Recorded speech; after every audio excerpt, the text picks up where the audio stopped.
Only twice that I hit my co-stars and I felt really bad. You well in fact. तो भाई लोग देखा आपने रश्मिका मंदाना खेसारी लाल के हरियाणवी सॉन्ग देखकर क्या बोली।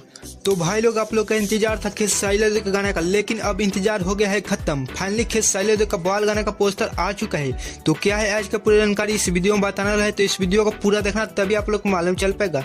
तो दोस्तों चलिए वीडियो को शुरू करते हैं। तो भाई लोग उससे पहले मैं आप लोग को बता दूं कि बहुत दिन से खेसारी लाल का गाना नहीं आ रहा था, तो खेसारी फैंस को एंजॉय नहीं हो रहा था, लेकिन अब खेसारी फैंस का एंजॉय होगा। खेसारी लाल का फाइनली बाल पोस्टर आ गया है। तो भाई लोग आप लोग स्क्रीन पर पोस्टर देख रहे हैं, जो कि जिस गाना का नाम है बलम। और दोस्तों ये गाना हरियाणवी सॉन्ग होने वाला है, जो कि काफी धांसू पोस्टर लग रहा है, जो कि आते ही गाना तहलका मचा देगा खेसारी लाल। तो भाई लोग इस गाना में खेसारी लाल और सपना चौधरी डांस किया है, जो कि काफी एक कमाल का वीडियो होने वाला है। जैसे ही यूट्यूब पर आएगा तहलका मचा देगा। तो दोस्तों ये गाना काफी जबरदस्त होने वाला है। तो भाई लोग खेसारी लाल तो भोजपुरी के काफी आगे लेकर जा रहे हैं, जो कि हरियाणवी सॉन्ग भी करने लगे खेसारी लाल। दोस्तों अगर आप मेरे चैनल पर नए हैं तो इस चैनल को सब्सक्राइब कर दीजिए और बेल आइकन दबा दीजिए, ताकि हर अपडेट इसी तरह आप लोग के पास सबसे पहले